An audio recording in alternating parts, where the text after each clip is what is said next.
Hi అండి, this is జ్యోతి. ఎంతో టేస్టీగా ఉండే నాటుకోడి పులుసు ఏ విధంగా చేయాలో ప్రాసెస్ ఇప్పుడు చూద్దాం. ఇదిగోండి, నాటుకోడి పులుసు కోసం నాటుకోడి ఒక కోడి తీసుకున్నాం. కోడి పెట్ట అది కేజీన్నర వచ్చింది. మాంసం కట్ చేసిన తర్వాత నాటుకోడి, దానికి కావలసిన ఉల్లిపాయలు, పెద్ద ఉల్లిపాయలు ఒక 4 ఉల్లిపాయలు తీసుకున్నాము. పచ్చిమిర్చి అయితే కొంచెం ఎక్కువే వేస్తున్నాము, ఒక 10 పచ్చిమిర్చి అలాగా, ఎందుకంటే కొంచెం నాటుకోడి ఘాటుగా ఉండాలని. దీనికోసం మేము తీసుకున్న మసాలా ఇదండి. ఇదిగో ఈ మసాలాలో నేను ఇప్పుడు గ్రైండ్ చేస్తాను అనమాట. దీంట్లోకి కొద్దిగా అల్లం వెల్లుల్లి పేస్ట్ తీసుకున్నాను. ఇది పెద్ద స్పూను, ఎందుకంటే నాటుకోడి కదా కొంచెం బాగా ఉడకాలని పెద్ద స్పూన్ తీసుకున్నాను అల్లం వెల్లుల్లి పేస్టు. ఈ మసాలా అయితే ఇప్పుడు గ్రైండ్ చేస్తాను. దీనికోసం నేను తీసుకున్న ఇంగ్రీడియంట్స్ ఇవి, ఉల్లిపాయలు ఇవన్నీని. ఇదిగో నేను స్టవ్ ఆన్ చేసి కడాయి పెట్టుకున్నాను. దీంట్లోకి ఇప్పుడు నేను ఆయిల్ వేస్తాను.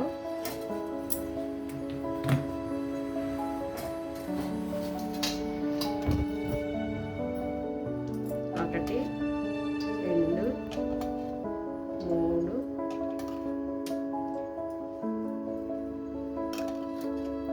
5 గరిటెలు వేసానండి. ఎందుకంటే మరి నాన్ వెజ్ కదా, కొంచెం ఆయిల్ ఎక్కువ పడుతుంది నీసు కాబట్టి 5 గరిటెలు నేను ఆయిల్ వేసాను. ఆయిల్ హీట్ అయిన తర్వాత ఆనియన్ వేసి వేపుదామండి. ఆయిల్ హీట్ అయింది లేదో నేను చెక్ చేయడానికి చిన్న ఉల్లిపాయ వేస్తున్నాను, ఇంకా హీట్ అవ్వలేదు.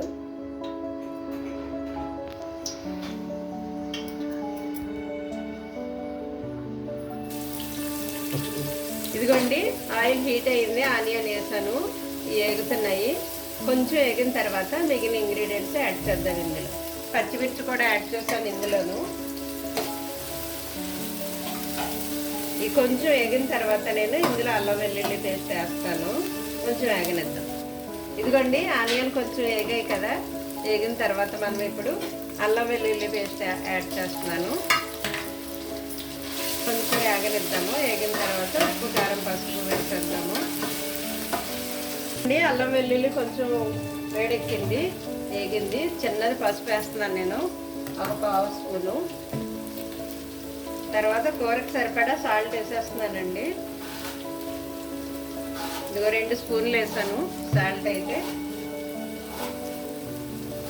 కారం కూడా ఇదిగో 2 స్పూన్లు వేస్తున్నాను, ఎందుకంటే కొంచెం ఘాటుగా ఉండాలి కదా నాటుకోడి కాబట్టి. ఇవన్నీ ఒకసారి కలుపుకుందాం మనం. ఈ ముద్దంతను కలిసిన తర్వాత చికెన్ వేసేద్దాం. తర్వాత అది కొంచెం ఇందులో వాటర్ బయటకు వచ్చాక మనం నీళ్ళు వేద్దాం. ఇదిగోండి, మన చికెన్ దగ్గరికి అయ్యింది కదా. ఇప్పుడు దీంట్లో నేను కొద్దిగా కొత్తిమీర వేస్తాను. చాలా ఫ్రెష్గా ఉంది చూడండి, కొత్తిమీర ఎంత బాగుందో, చాలా ఫ్రెష్గా ఉంది. ఇప్పుడే తెచ్చాను తోటలోకి లాగి.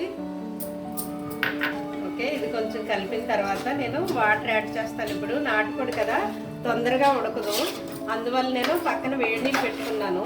చన్నీళ్ళు వేస్తే ఇది బిగిసిపోయి ఉడకడం లేట్ అవుతుంది, అందువల్ల పక్కన వేడి నీళ్ళు పెట్టాను.